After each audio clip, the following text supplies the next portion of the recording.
সামেটিভের ইংরাজির প্রশ্নপত্র কেমন হবে, কিরকম টাইপের প্রশ্ন হতে পারে, তাদের জন্য আমি একটা ফার্স্ট সামেটিভের ইংলিশ কোশ্চেন পেপার তোমাদের সামনে তুলে ধরলাম। আ এটা আ আমি 100% সিওর যে এরকমই কোশ্চেন হবে। তোমরা জানো ৩০ মার্কের কিন্তু পরীক্ষাটা। এখানে আ ৮ নম্বর থাকবে তোমাদের সিন পার্ট থেকে অর্থাৎ বই থেকে টেক্সচুয়াল কোশ্চেন। ৫ নম্বরের আনসিন থাকবে, ১০ নম্বরের গ্রামার অ্যান্ড ভোকাবুলারি থাকবে, ৭ নম্বরের একটা রাইটিং স্কিলস থাকবে। তো চলো আমরা একটু দেখে নিই। দেখো সিন পার্টে যেটা থাকবে একটা ১ম স্টোরি থেকে তোমাদের কিন্তু এ আ একটা প্যাসেজ তুলে দেওয়া হবে। এই যে তোমরা দেখতে পাচ্ছ এরকম একটা প্যাসেজ তুলে নেওয়া হবে। তোমরা দেখতে পাচ্ছ যে আমি এখানে ভোলেনাথের যে গল্পটা ছিল সেটা আমি আ দিয়েছি এখান থেকে। ১ম এর আগে কিন্তু তোমাদেরকে ট্রু ফলস এর আমি কোয়েশ্চেন করেছি। এখানে তোমরা এমসিকিউ পেতে পারো। স্কুলের স্যার কিন্তু এমসিকিউ দিতে পারে। ট্রু ফলসই দেবে এটাই নয়, এর বদলে এমসিকিউ দিতে পারে। দেখো কিন্তু বি দাগে এখানে যে কোয়েশ্চেনটা করেছি দেখো, অ্যানসার দ্য ফলোইং কোয়েশ্চেন, এই অ্যানসার দ্য ফলোইং কোয়েশ্চেন এরকম টাইপেরই কোয়েশ্চেন কিন্তু আমরা আ প্রায় স্কুলে আ করে থাকে, এটা আমরা দেখতে পেয়েছি। তা এইরকম টাইপের কিন্তু কোয়েশ্চেন তোমাদের দেবে। এবং সি দাগে কিন্তু বলেছে a find out 2 words about the which are opposite of each other. এটাও কিন্তু খুব অনেক স্কুলে দেয় যে একটা শব্দের বিপরীত শব্দ খুঁজে বার করা। তা তোমরা টেক্সটটাকে যদি ভালো করে পড়ো তাহলে অবশ্যই পারবে। আর কি থাকতে পারে সিন থেকে? সিন থেকে কবিতা একটা তোমরা জানো রে তোমাদের যে কবিতাটা পড়ানো হয়েছে রেইনবো, সেই রেইনবো কবিতা থেকে কিন্তু প্রশ্ন থাকে। অবশ্যই কিন্তু যারা পরীক্ষা দিতে যাবে রেইনবো কবিতা থেকে যদি প্রশ্ন করে ও এই এরকম একটা প্যাসেজ তুলে দেবে, দিয়ে বলবে এটি কোন কবিতার অংশ? তার মানে তোমরা কবিতার নামটা কিন্তু ভালো করে জেনে যাবে। কবির নামটা ভালো করে জানবে, বানানটা ভালো করে মুখস্থ জানবে।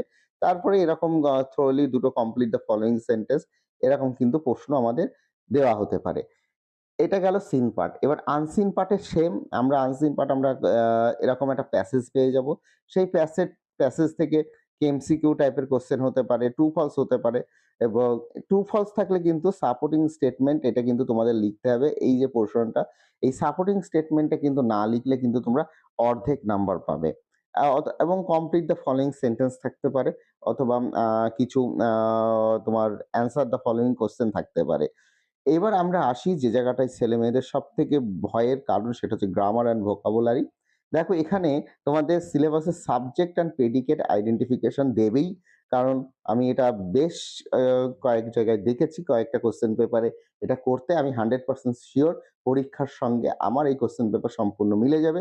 তাই the little girl chase the butterfly এরকম একটা লাইন দেবে। লাইন দিয়ে বলবে এর ভিতরে কোনটুকু সাবজেক্ট, কোনটুকু প্রেডিকেট তোমরা আন্ডারলাইন করো।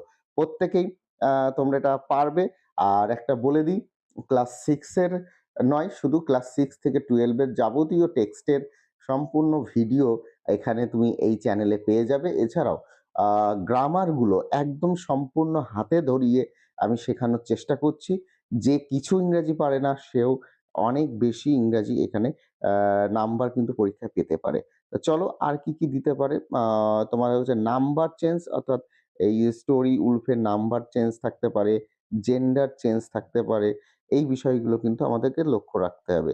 তারপরে দেখো বলেছে এরকম একটা বাক্য তুলে দিয়ে বলে দেবে এই বাক্যটা কোন সেন্টেন্স অর্থাৎ কিরকম টাইপের সেন্টেন্স হতে পারে সেটা কিন্তু তোমাদের আ লিখতে হবে। তারপরে আ তোমাদের জানো পার্সোনাল প্রোনাউন এর যে চ্যাপ্টারটা রয়েছে পার্সোনাল প্রোনাউন, সেই পার্সোনাল প্রোনাউন কিন্তু তোমাদের পরীক্ষায় দিতে পারে। আর এই যে লাস্টে ৮ দাগে যেটা আছে এটা কিন্তু প্রায় পরীক্ষায় দেয়। ২ টো শব্দ দেবে। ২ টো শব্দ আনসিন থেকে আ তার নিয়ারেস্ট মিনিং কিন্তু খুঁজে বার করতে হবে। আর লাস্ট যেটা আমি বলেছিলাম ৯ দাগে যেটা রাইটিং স্কিল থাকবে, এটা স্কুলের উপর নির্ভর করছে যে কোন স্কুল কিরকম দেয়। আমার যেটুকু মনে হয়েছে হয়তো তোমাদেরকে স্টোরি রাইটিং দিতে পারে। তাই আমি এখানে আমার মতো একটা স্টোরি এখানে আ সিলেক্ট করেছি। এটা একদম স্কুলের সঙ্গে তোমরা স্যারের কথা শুনে নেবে। স্যারকে বলবে যে রাইটিং স্কিলটা কি দেয়। সম্ভবত সচরাচর বিগত দিনে paragraph writing, story writing, letter writing এগুলোই দিয়েছে। আ এই কোয়েশ্চেনটা একটু ফলো করো, প্যাটার্নটা বুঝতে পারবে যে এবার পরীক্ষায় কেমন আসতে চলেছে। আর পরিশেষে বলি এই চ্যানেলে প্রত্যেকটা টেক্সটের ভিডিও তুমি পেয়ে যাবে এবং গ্রামার, ভোকাবুলারি সমস্ত কিছু পাবে এবং আগামী দিনে নিজেকে আরো কি করে শীর্ষে পৌঁছানো যায় তার মোটিভেশনাল ভিডিও তুমি পাবে। তাই সাবস্ক্রাইব করো, বন্ধুদের মধ্যে শেয়ার করো।